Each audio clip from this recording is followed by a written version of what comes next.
கரூர்ல வந்து பாத்தீங்கன்னா விஜயன் வந்து பிரச்சாரம் முடிச்சுட்டு போனதுக்கு அப்புறம் வந்து பாத்தீங்கன்னா அந்த இடத்துல 40க்கும் மேற்பட்ட பொதுமக்கள் வந்து பாத்தீங்கன்னா கூட்ட நெரிசல சிக்கி வந்து மரணம் அடைந்ததாக சொல்றாங்க.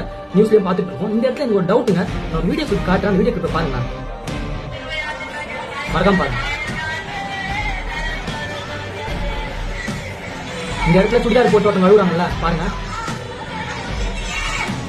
நல்லா பாருங்க. இவங்க இந்த இடத்துல நல்லா உட்காந்து அழுதுட்டு இருக்காங்க. ஆனா இவங்களே செத்து போன மாதிரி ஒரு இடத்துல இன்னொரு வீடியோ கிளிப் தூக்கிட்டு போறாங்க. பாருங்களேன், காட்டுற பாருங்க. அதையும் பாருங்க.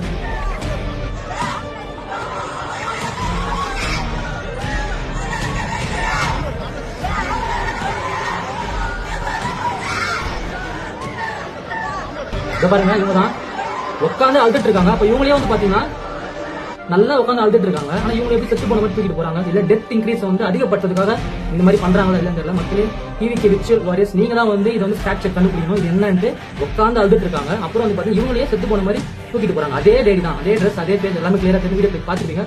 நம்மளோட சோசியல் மீடியா படை, அதாவது தளபதி சொன்ன மாதிரி விர்ச்சுவல் வாரியர்ஸ் தான் ஃபேக்ட் செக் என்னன்னு கண்டுபிடிச்சு மக்களுக்கு தெரியப்படுத்தணும். மறக்காம வீடியோ எல்லாரும் ஷேர் பண்ணுங்க. இவங்களே ஒரு இடத்துல உட்காந்து அழுகுறாங்க. இவங்களே செத்து போன மாதிரி தூக்கிட்டு போறாங்க. என்னன்னு கண்டுபிடிங்க. மறக்காம ஃபேக்ட் செக் பண்ணுங்க.